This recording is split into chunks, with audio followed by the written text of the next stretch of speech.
My grandma on my dad's side passed away and left me, 23M, with a portion of her inheritance that would have gone to my dad, 50M, and my brother, 25M, also received nothing. Some context, my brother and I never had the chance to meet our grandpa.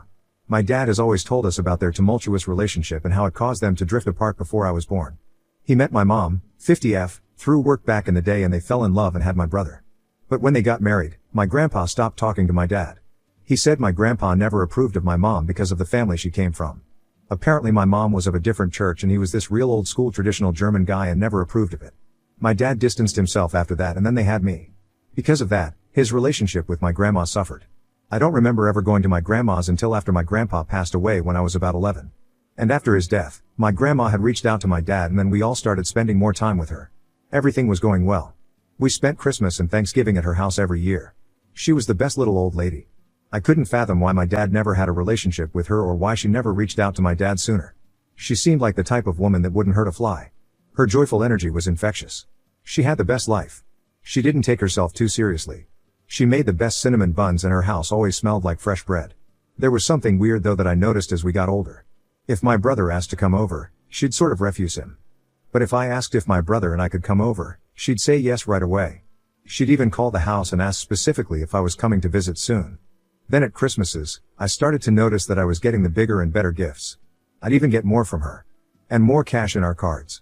As time passed, the peculiar pattern of favoritism from grandma became more evident. I mean, she came to my high school graduation but she didn't go to my brother's. She had made some excuse up about some condominium council meeting that she just had to attend. I don't know what meeting is more important than a grandson's grad, but I couldn't shake the feeling of unease that settled in the pit of my stomach every time she blatantly showed her preference for me over my brother. It weighed heavily on my conscience, knowing that my brother was left out in the cold while I basked in grandma's affection and generosity. My brother even mentioned it to me on occasion and at first I laughed it off and said he was just jealous. But then it all started to add up. So then eventually he wouldn't come to our Christmas. He's had this longtime girlfriend and he would go spend Christmas with her and her family. Then I noticed that she wasn't really treating my mom all that fairly either. But it was all in really subtle ways. For example, my mom would receive a generic store-bought card from grandma while I received a heartfelt handwritten letter expressing her love and admiration for me. Or I noticed my grandma seemingly always busy when it came to a birthday dinner for my mom or my brother. But she'd drop all of her plans if it was my birthday. I even brought my girlfriend over for Christmas one year and she got some earrings as a present from my grandma, but my brother's longtime girlfriend had never received a card, never mind a gift. Anyways, it became increasingly clear that my brother and mom were being deliberately excluded from grandma's affections, and I couldn't ignore it any longer. One day, as I sat in grandma's cozy kitchen and I mustered up the courage to broach the subject that had been gnawing at me for so long. Don't ask why it took me so long. Maybe I was just scared of the truth. Grandma, I can't help but notice that you treat me differently from my brother. Why is that?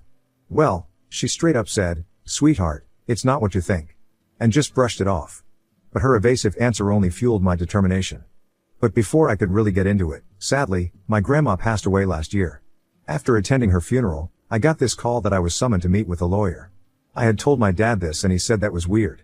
He said maybe it was just some sort of formality.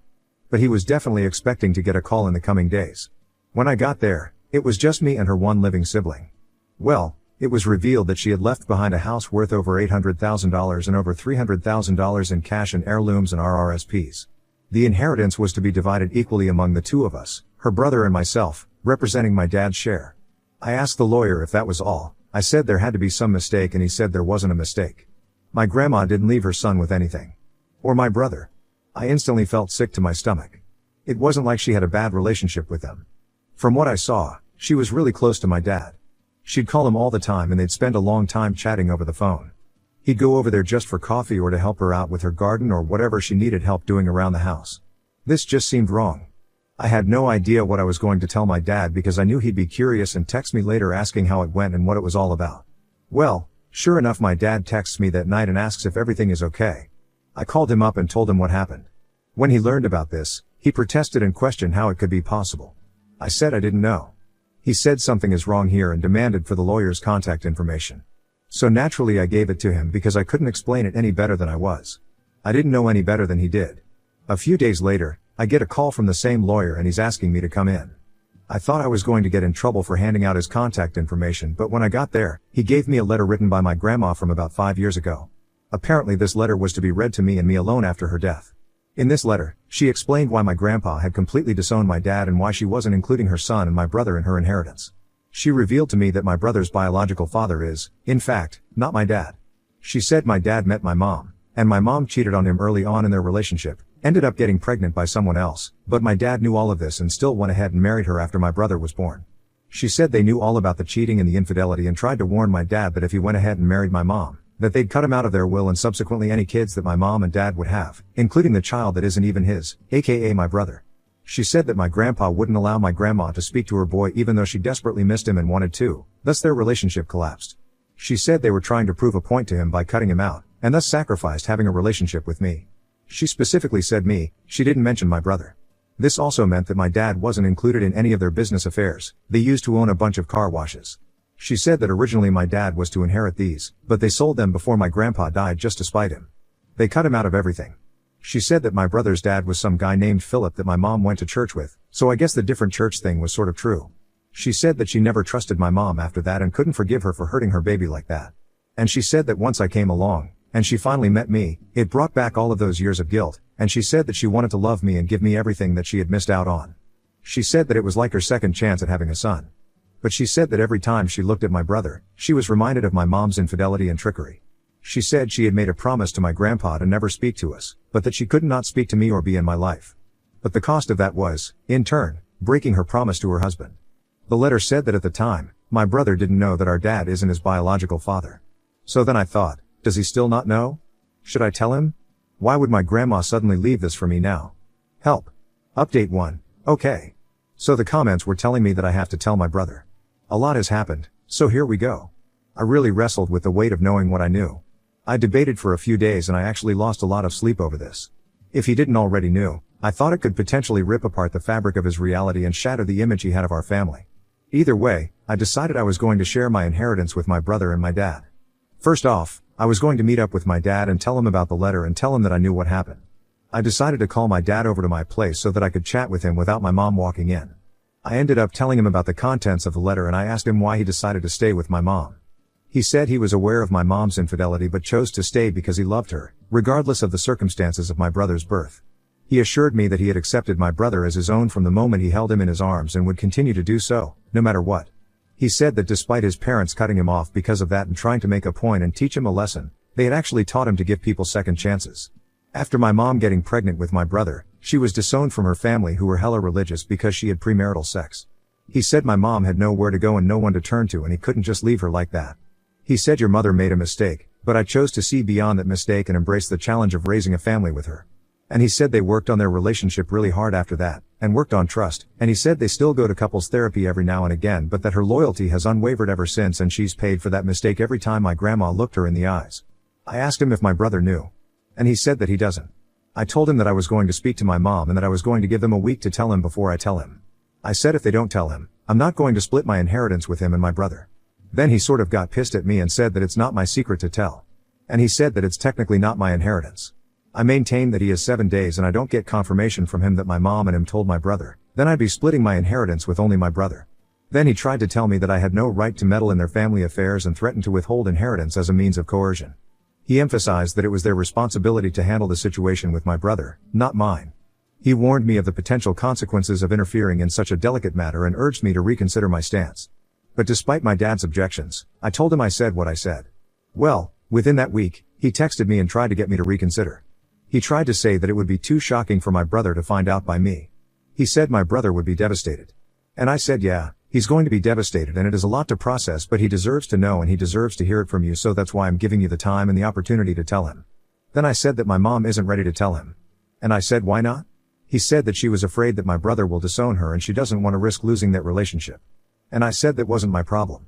He pleaded with me to understand her perspective and give her more time to come to terms with it before involving my brother. The next day my mom comes over to my place. I could tell she was crying. I tell her she's got 2 days to figure it out. She tried to plead with me. And I said why is it such a bad secret? My dad will always be his true dad. Philip was never in his life. She said please don't take her mistakes out on him. And I said how am I taking them out on him? I'll be telling him the truth. I said if you tell him, Dad gets this chunk of money that he can choose to share with you. If you don't tell him, it all goes to my brother. She said it's not about the money. She said it's not an easy secret to bear, and I've wrestled with the guilt of it every day. But please understand that it's not about hiding the truth from your brother to protect myself, it's about protecting him from the pain and confusion that revelation might bring. I just maintained my position and told her she had 2 days to do the right thing. She called me greedy and said I was being selfish and just wanted to keep the money for myself. Then I said, how am I being selfish if I'm literally willing to give my dad and my brother a share of my inheritance? And she said that it didn't belong to me. They said if I go ahead and tell my brother, that they'd go after me legally for how the estate is being administered. I said, sure, go ahead. Right after that I went ahead and called the lawyer I've been dealing with, and he said that they don't have anything. He said it's literally written in her hand and she has a letter addressed to me that my dad has no right to anything. They're just talking out of their asses essentially. Well, I got a call and text from each of them for the next 2 days pleading for me not to say anything. The day finally came and I told my brother to meet me at our family home. He pulls up and we go inside and our parents are sitting in the kitchen on their phones. Well, their jaws dropped and I told my brother right then that my parents had something to tell him. He looked confused and my dad got up from his chair and threatened me. I said, this is your last chance. And he said, don't do this.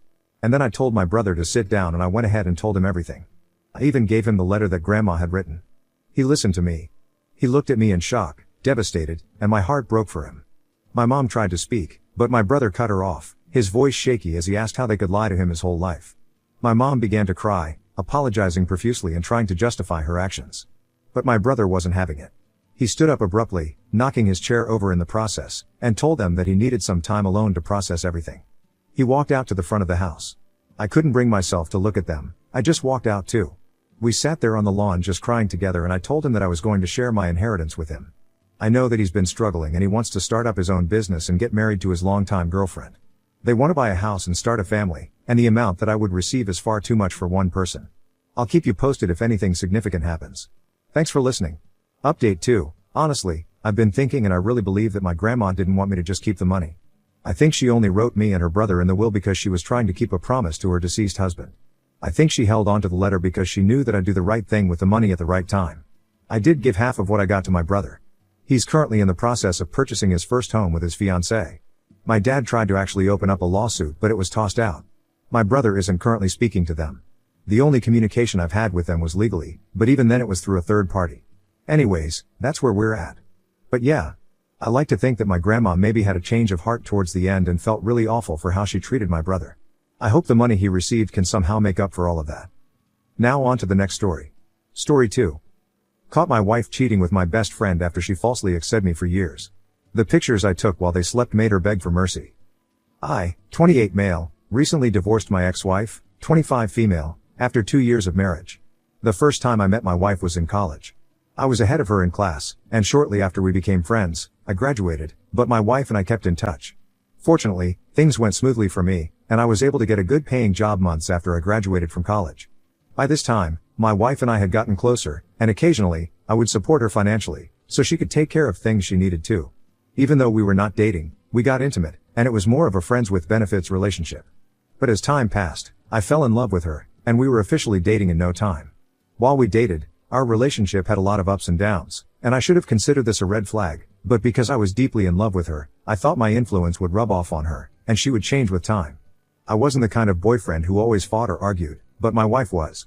She argued about everything, including the ones that should not have led to an argument. She was more of a defensive person and was never wrong, even though she was always at fault.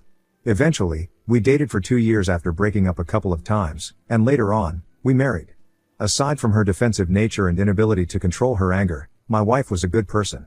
She took care of me, satisfied my needs, and took care of our home too. She was also good with money management, which was the one skill I didn't have. In the first year of our marriage, something happened that almost scattered our marriage. So, there was this female colleague of mine that I was close to. We used to have lunch together, and most times, I would drop her at her home after work, but my wife never liked this idea. She knew my colleague well, and no matter how I tried to explain to her that there was nothing between my colleague and me, she wouldn't listen. One day, after work, I offered to drop a few of my colleagues at the bus station like I usually did, and this female friend of mine opted to sit in front with me. Suddenly, out of nowhere, my wife jumped out from where she was hiding and assaulted my female colleague. She created a terrible scene at my workplace, and I was almost fired because of her actions. My wife badly injured my female colleague, and she even had her hair pulled out. Ultimately, I had to pay all the hospital bills and beg my colleague not to press charges. That was one of the most embarrassing moments of my life, and even after I went home to confront my wife, She showed no remorse. She claimed she knew I was cheating on her and called me all kinds of names. I didn't understand where all that was coming from because I had never cheated on her, not even when we were dating. I tried my best to remain faithful, but at the slightest opportunity she had, she would accuse me of cheating on her. It didn't just end there. She invaded my privacy all the time. I would often wake up to see her going through my phone, and if I yelled at her, she would hand me her phone and say I could go through it too. For 2 years, I tolerated all that, thinking that my wife acted that way because she was insecure and didn't want another woman to snatch me from her because she loved me so much. I didn't know she had been steadily cheating on me and fooling me the whole time. Also, when she handed me her phone so I could go through it, I didn't go through it because I believed she had nothing to hide. Meanwhile, she had skeletons in her closet. The kind of work I did included traveling from time to time to meet with my clients, and each time I announced to my wife that I would be traveling soon, it always led to a fight. The main reason it always led to a fight was because my wife claimed I barely spent time with her, and she didn't like that I had to travel all the time. So, the last time I traveled, this was before I discovered how much of a hypocrite she was. I wrapped up what I had to do with my client a day earlier, and I decided to go home and surprise my wife since she wasn't so happy that I traveled. When I got home, the house was quiet, but I noticed a pair of sneakers in my living room that wasn't mine, and as I walked down the corridor, I saw a shirt just outside our bedroom door. Our bedroom was slightly shut, and as I opened to see what was going on, I saw my wife and my closest college friend in bed together. They were both naked, and all cuddled up. And they were both deeply asleep and snoring, indicating that they just did it. Geez. I was so shocked and heartbroken, and I could not believe that my wife, who accused me several times of cheating on her when I was innocent, was actually cheating on me with my friend. At that moment, I wanted to hit the hell out of them, but I realized that doing that would only add salt to the injury. So, I took out my phone and took several pictures of them, and left the house.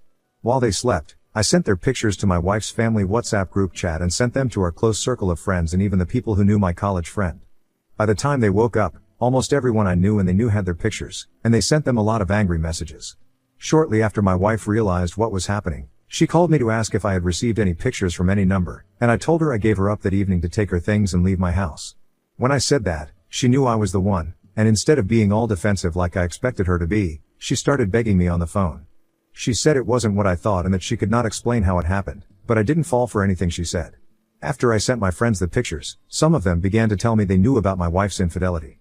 I was so shocked that some of my friends knew my wife and friend were cheating on me, but they never said anything. I was so angry, and I blocked them and cut them off completely. As for my wife, she begged me to not make any decision that would destroy our marriage, despite destroying it with her infidelity. I was already sick of her and her manipulation and didn't think twice before divorcing her. Someone here mentioned it before, and I'd love to reiterate that some women are not worth the sacrifices men make for them. It's still difficult to believe that while I was trying my best to be a good husband to her, my wife had been cheating on me from the first year of our marriage, and I never suspected anything. She went as far as painting me as the bad guy all the time. Meanwhile, she was having an affair right under my nose with my friend. Speaking of him, I cut ties with him, and as I share this story, I consider him dead to me. Including my friends that watched as my wife cheated on me but never said anything. I have made up my mind to never marry again. Marriage is not worth all the stress and drama, and it's better to be a single and free man than to be married to a manipulator and sick cheater.